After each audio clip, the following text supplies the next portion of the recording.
Festival Siliba, I say a quaggy angang singsi, Ningtada Kang Haidana, Tongan Bangang Singsi, the talents mayam, Malay, talents mayam singsiki, Koina exposed to Nanabagi or national level, the competition to Nanabagi, Adukisimataka, Kogi culture, a Kogi inatse, a Kogi Chanabi, a Koi national arena, the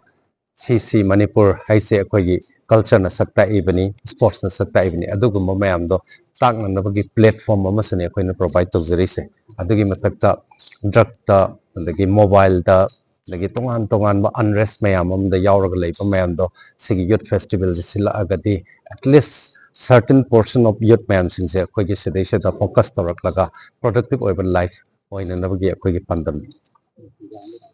level koi gi state level director na sinja langjaraga tongan ba district sing sidagi lakpa representative mayam sing sigi athoi hen Tanagadavani, Koi that 16 the Narang the report tore, 17 to 19 say Koina Tongan by event Kaya the competition to Zagani. Moising a say Tongan by district the district level competition Toraga, a Koigi state level Sida Halakpan. And the queue in this follow item get the airman alone about ministry the gi delete tore, the Koina competitions a group Kumba, Sigma the Oina Yambatare. District Mamamdagi Hosip Hobada Koida represent Obila is a 20 to 22 muklai. Me 250 muk expect of 220 mukti around 220 mukakoi lae.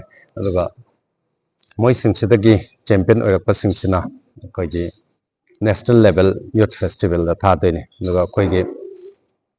youth policy say Koi May 30 Mamang the Koi revive Tona Novagitamakta Ekoina. Tongan by stakeholder mayam ama kauraga meeting to hojagravani and the unity in the midst of diversity haibani na tongan ba community mayam se thadok pa yatabani na macha community mayam sing sigi comment lodana khotna tawringi da laibaktiba thokdok se thokibani do koi sports policy dadi koina 5% reservation for meritorious sports person lay and mind to na koina youth kisu youth policies the handak revise to woman the youth awardees sing se koina either thabak changmadani khangde or magi special case ma pin na bagi koi draft tawraga di lay rabani ado cabinet to thoga decide to ngai ado once koi situations in normal ora kanda every community ki representative every stakeholder ki representative yauraga koi youth policies revive to na bagi damakta koi preparation loire na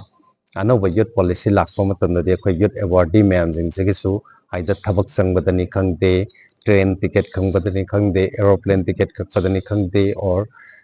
top package mayam ama pina na bagi dama khoi sem salwai